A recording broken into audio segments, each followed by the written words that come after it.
Good morning, it's Megan. Welcome back to my channel. Now I haven't been posting that much, but today we hit a really amazing goal for the first time in probably over a decade. I know definitely at least 10 years. I weigh under 300 pounds.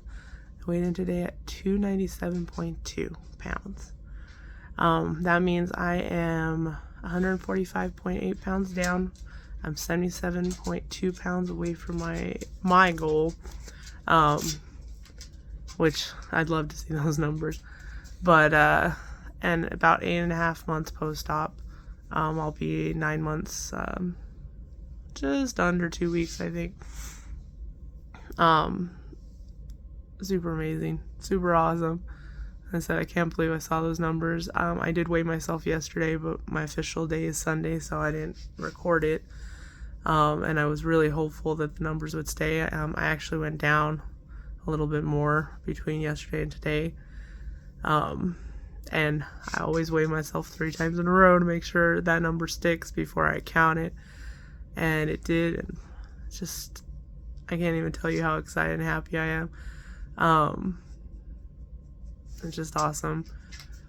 I took a picture. I posted it on one of my support groups because a lot of people talk about Wonderland, which is basically when you get into the hundreds, under 200 pounds. I don't plan to go there. I think I would look really sick and unhealthy in that range. Even though my BMI says I should be there, I just don't think it's for me. I think I should be in the beginning 200 ranges to look healthy. But we'll see where this journey takes me. Like I said, I have a goal in mind, but that doesn't necessarily mean I'm stopping there. That's just where I plan to go. I do want to be 160 pounds down by the end of July when I meet my doctor. Technically, I would like to be there my year, which is July 17th. My appointment's on the 25th. So what is that? 13 pounds, just under 13 pounds to get there. My weight is slowing and speeding up. It's kind of all over the place right now. I was averaging 16 pounds lost this last month. When I saw my nutritionalist, I was doing about 8 pounds, which after 6 months it does slow down. So I expected that.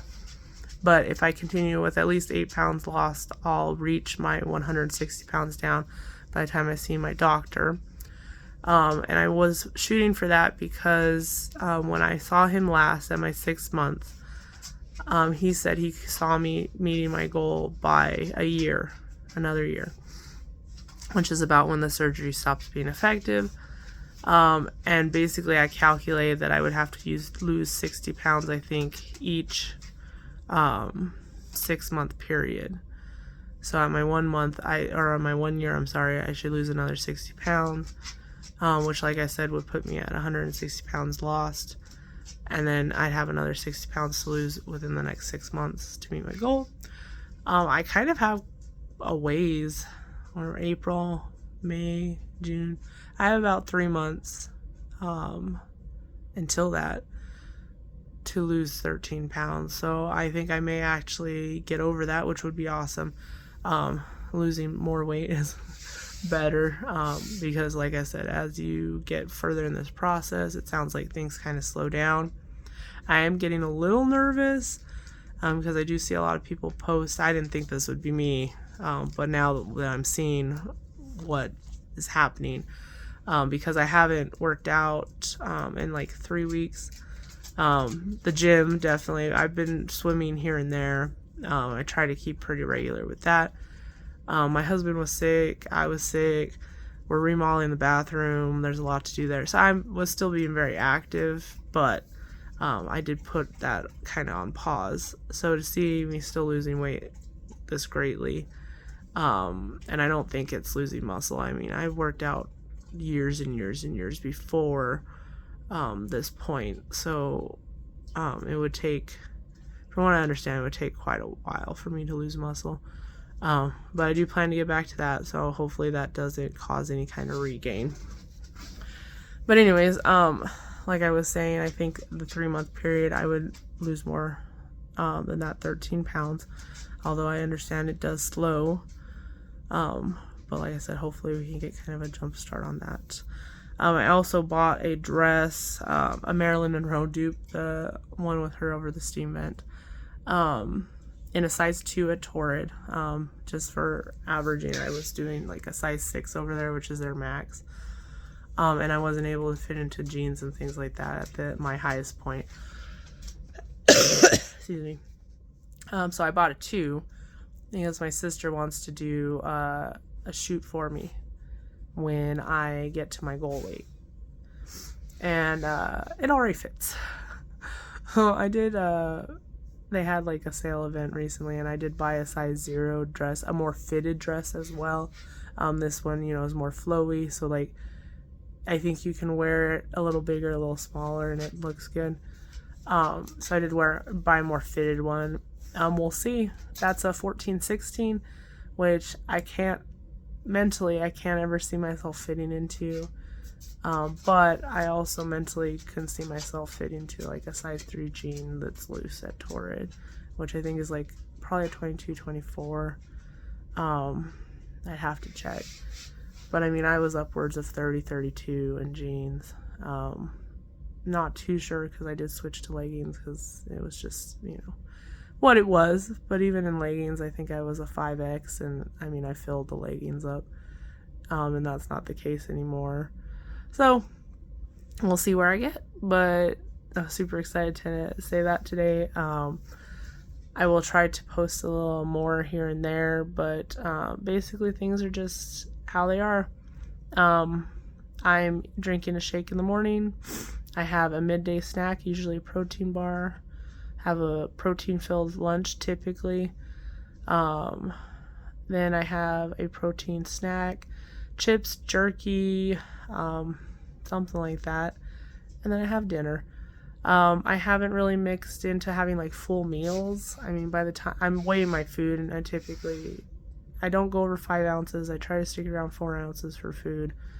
So usually by the time I put the meat on there, like we had country ribs, beef the last couple nights, and then pork. That stuff's pretty dense. So by the time I put that on my plate, a little tiny bit, it's like at 4 ounces, and that's it for me. That's kind of what my days look like. I have been eating out on occasion. I usually just get a side. Or I did have a kid's meal at the last one. It was 2 tenders and a little thing of fries. I ate half of it. I had a tender and some fries. My husband ate a bunch of fries, and then I had a little tiny bit of fries and a tender left, so I'll have that for another meal. I've saved that for a lunch or something. So I've learned to navigate that. I do try to eat less, I think, when I eat out, just because I'm worried about pouch stretching. I feel like it's harder when you can't weigh your food. And as much as I want to, I'm not going to take a scale into a restaurant and weigh my food. That's just not going to happen. So I try to really listen to my body and try to stop when I'm full at those kind of things. And a super awesome non-scale victory that I see there is I have a fear of sitting in booths, because when I was at my heaviest, the booth would cut me in half. My belly would be on the table. Excuse me, sorry. I'm still getting over my cold. Cut me in half. My belly would be on the table. I felt like people were staring at me all the time. I just was so uncomfortable that we stopped sitting in booths.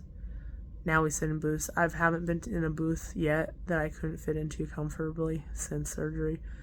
And it's just amazing. Like, even the other day I went to a little mom and pop's place, and those are usually like old school 90s booths, like Dairy Queen, those kind of places.